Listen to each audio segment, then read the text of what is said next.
Hello, my name is Sydney, and today is the second day of NaNoWriMo. A couple things I want to talk about in this video. First of all, I don't know what my format for NaNoWriMo is. I don't know if I'm going to be vlogging every day. Probably not. The first couple weeks of November probably going to be a bit iffy in terms of like posting videos. Some things have happened recently. You know, it's kind of just been interesting last week. So yesterday I went to Barnes & Noble after work and I was super excited, but as soon as I got there I was kind of like not really feeling the writing thing. I think altogether I was probably there for like an hour and a half, which is not very long for me because normally I'm there for like 2 hours plus. I think the longest I've ever been there was like 5 hours or something. Because I tend to be really productive when I go to Barnes & Noble, and so I'm expecting that to be the same here. I don't know if you remember a video I did August 2017, which I can link down below. It's my creative depression video. One of the things I talked about in that video was how hard it was to get started on a draft. And so I'm facing that again this time, which is no surprise because it's the first time I'd be writing for this story in a very long time. So I know in my last video I said that I was going to do Pitchfork Book 2, but not to really spoil anything, but it kind of ties into what's been happening the last week. But something happens in that book that's similar to what happened in real life, and it sort of messed with me in a way that kind of makes me not want to go back to Pitchfork right now, or it makes me want to change the thing that happens in the story so it doesn't happen the same way it did in real life, because it was sort of traumatizing.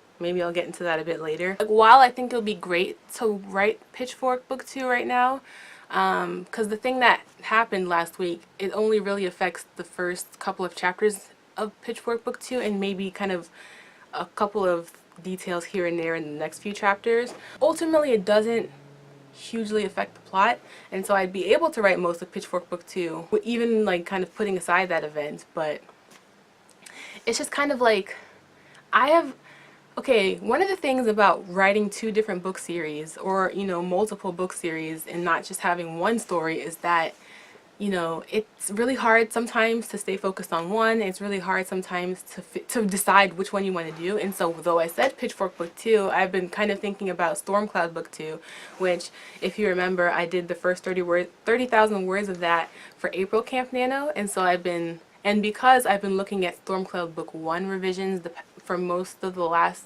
month in October, I'm feeling very fresh in that world, and so I've been sort of drawn to that. And so yesterday when I went to Barnes & Noble, I attempted to start chapter 16, which is the next chapter that I would be writing after the 30,000 words. But I think I probably only wrote like 100 and something words. I didn't even put it in my word count chart yet. I just didn't really feel it. It's always hard for me to get started on a project, especially if I'm putting so much pressure on myself to do it, like with NaNoWriMo. And I thought that this year's NaNoWriMo had perfect timing because the past couple of years I haven't really been able to do NaNoWriMo because it kind of came at a weird time where like I was working on like revisions or something else, some other part of my writing process. It didn't feel like the right thing to do at that particular time. So I thought this year, like, I just finished my line edits for Pitchfork Book 1 at the beginning of October, so that gave me like the whole month to like do whatever and prepare for NaNoWriMo. But then it comes around and it's like, But all that is to say that I'm not counting myself out yet. It's literally only the second day, and it's like 6 p.m. So we've got still some time in the day, and it's Friday, so we've got the weekend. And so I definitely think that this will be a good NaNoWriMo for me once I get into it. It's just about getting into it. I think I still want to stick with Stormcloud Book 2 for now. Although I'm playing with the idea in the back of my mind of doing something, either going to my other story, the Nefarious kind, which I haven't mentioned this on the channel, but like it's basically a serialized short story thing. Some vignettes, which to my understanding are basically like short excerpts of a story but doesn't really have a plot, although there's a bit of plot in this. So it's kind of like somewhere between a short story and a vignette, and it's like a series of these things where each story is from a different character's perspective, but it's all in the same world and it's all sort of following the same plot line. And I have that right now on WattPad, which I can link it down below if you're interested in reading it. The first 9 stories I think are on there. If you do go and check it out, the first thing you'll see is like an author's note, which basically explains my entire intentions with the project and like how it's basically an experiment. But if you've ever wanted to read some of my writing, you can go check that out. That sort of writing is quite different from like Stormcloud and Pitchfork's writing. So, but it's been like so much fun to write that, and that's like a no pressure sort of writing project. So I don't like, I'm not trying to get that published or anything anytime soon, if ever. Like, I'm just doing it for fun. So if you're interested, I'll link that down below. You can go check it out. It's called The Nefarious Kind, if I didn't already say that. And the first story deals with a girl who eats bones. There's a bit of like, I don't know if I want to call it magical realism, because I don't want to appropriate the genre, since magical realism seems to be more with like Latinx culture. But I've heard the term fabulism, which I guess is basically the same thing but without the cultural appropriation. But I don't know how I don't know. But it's got a little bit of magic, but it's in the real world as well. So if that's something that's up your alley, it's quite dark. It's called The Nefarious Kind because it deals with people who are not necessarily good people, some anti-heroes. But this is not what the video is about. Again, I'll link it down below if you're interested in checking it out. But I'm thinking I could even go to that, or I could go to my project Wicked, which, like, how do you keep up with what I'm doing? I can't even keep up with what I'm doing. But it's fun. It's fun. I'd rather have too many ideas for projects than like none.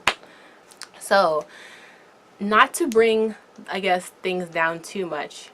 Because I guess if you watch my channel, you're looking for like inspiration, or, you know, just like somebody who can relate to you writing wise, or, you know, who just like talks about my writing progress and things. But something happened Saturday, October 27th at about 2 a.m. that just completely changed my family, extended family, immediate family, all of that on my mom's side. My cousin was murdered, which, like, I don't want to start crying, so I'm not going to spend too much time on this. But, and he was only 21. It was all over the news and everything. So it's crazy, you know, just to hear other people talking about it and like writing things about it and whatnot. But so yeah, but so I'm going to his funeral soon, and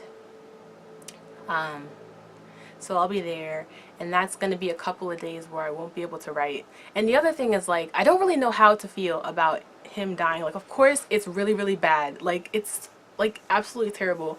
People in my family have died before, but no, like, it was always from old age or illness. It was never from being murdered. Like it doesn't feel real most of the time, and I can feel the tears coming on, so I'm getting away from this. But basically, I don't know how to feel. Sometimes I'm like happy in general, you know, but then I'll remember and it kind of just brings me down. And sometimes I'm like, it doesn't feel real, so I don't really know how to feel about it. And I feel all kinds of ways, and it's just but yeah, so that's been on my mind, and I think that's another reason I wasn't really able to write with at Barnes & Noble yesterday, is because there's been like so much stuff on my mind lately, you know, and like good, bad, and otherwise. There's been a lot of stuff on my mind the past few weeks, and so that it's hard to, you know, like, yeah, I tried to do a writing sprint at Barnes & Noble yesterday, which is supposed to be a few minutes where I don't have to think about anything else. But depending on what you're thinking about, it's very hard to not think about anything else. And so, gosh, I'm like really hot now because of the, like, I can feel the tears coming on, so. Okay, but, I guess, long story short, I may not have a video next week. Next weekend is when I'll do another 24-hour write-a-thon. Or actually my first 24-hour write-a-thon, because I've only done edit-a-thons. So that'll be really fun. I've learned from my last 2 edit-a-thons that I definitely need to take a nap beforehand. And I definitely need to have, you know, other things to do so I can take breaks and stuff. So I've got a few shows that I need to watch on Netflix. I want to watch the Sabrina the Teenage Witch thing. I've heard mixed reviews about that, but I still want to watch it and form my own opinion. And I finished watching The Office. I'm still really pumped for Nano. I'm feeling, other than like what happened with my family, I've been feeling really good lately in terms of like thinking about my future and like things that I want to do, and thinking about like my creativity. Like, I feel really creative right now. It's just about getting started, which is always really hard for me. So I need to figure out some tips and tricks to just get started. Like, sometimes writing sprints work, sometimes they don't. Sometimes you need to do a few writing sprints to just get into it, and sometimes you need to force yourself to get into it for a couple of days, and then after that you'll start to see the ball rolling. And I talked about this more in my creative depression video, so I'll link that down below as well as my Nefarious Kind short story. So definitely be sure to hit up the description box. Yeah, I really like my sweater. Thank you guys so much for watching this video.